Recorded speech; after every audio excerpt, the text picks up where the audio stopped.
Une délégation des populations du Grand Nord a rendu visite cet après-midi au chef de l'État à sa résidence de Cocody. Alassane Ouattara a rappelé les circonstances dans lesquelles il a rencontré son fils l'ancien Premier ministre décédé le 8 juillet 2020. Amadou est venu auprès de moi en avril 1990 quand la Côte d'Ivoire était en pleine crise. J'avais 4 autres personnes qui ont travaillé avec moi, à cette époque. Charles Konan Banny était le secrétaire général de ce comité économique. Il est devenu Premier ministre. Sidia Touré était mon directeur de cabinet. Il est devenu Premier ministre en Guinée.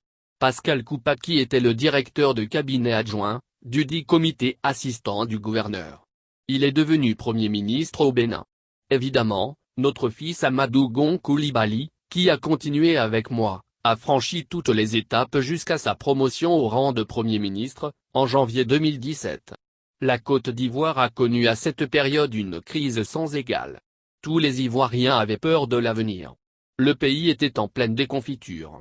Nous avons travaillé jour et nuit.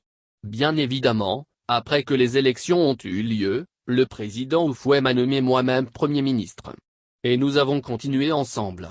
Ce qui m'a le plus marqué, avec sa nomination le 28 juillet 1990, le père d'Amadou est décédé et sa famille me l'a confié.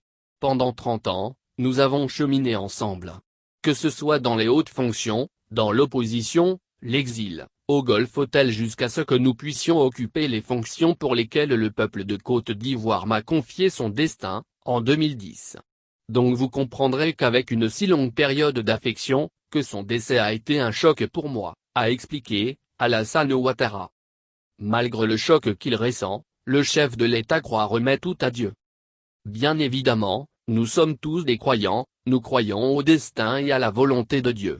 Mais curieusement, nous n'avions pas pensé que nous pouvions être dans une telle situation, a ajouté Ouattara. Il a révélé que la veille du décès de son fils, dans sa résidence, il a travaillé avec lui pour préparer le Conseil des ministres du mercredi 8 juillet.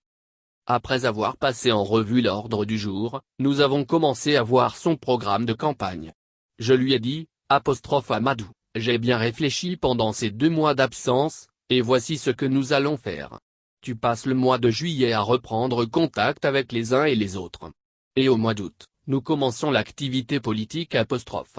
Nous avions arrêté de nous rendre à Korogo le 15 août pour que je puisse dire à la grande famille du Grand Nord que j'avais porté mon choix sur Amadou Gon et expliquer les raisons par lesquelles j'étais arrivé à cette conclusion. Mais déjà nombre d'entre vous m'avaient contacté pour me demander de continuer un peu, a mentionné le chef de l'État. Le 8 juillet Amadou Gon nous a quittés en pleine salle du Conseil des ministres.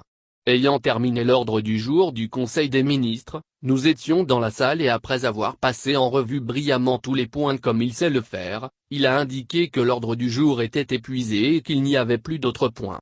Moi j'ai pris la parole et Ahmed qui était à ma gauche, dans la salle du Conseil, quand je m'exprimais, s'est penché vers moi pour me dire, Amadou me regarde fixement.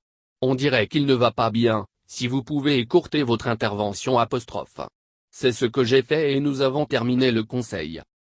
J'ai levé la séance en indiquant que notre candidat était bien préparé, qu'il est de retour, qu'il est en pleine santé, que nous allons nous revoir bientôt et que tout le monde sait ici que nous allons gagner cette élection avec lui.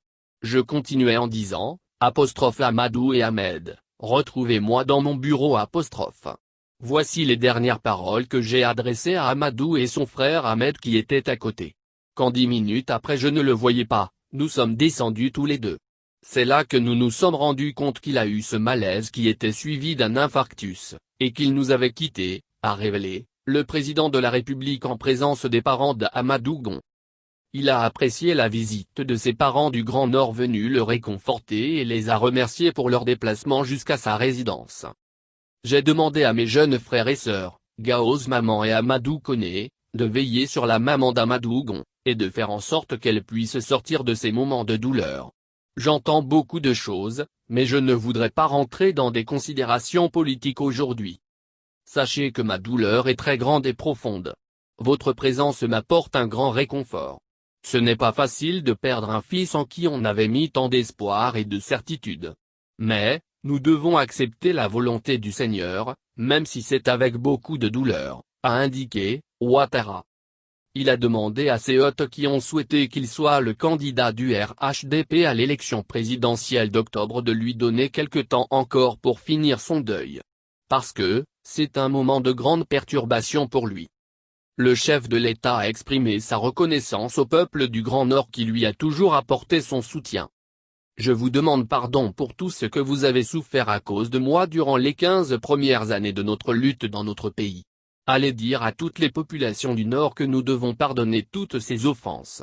Et nous tourner vers l'avenir. Pour la mémoire d'Amadou Gon, nous devons pardonner et regarder vers le futur. C'est ce qui est le plus important pour nos enfants et petits-enfants, a-t-il conclu.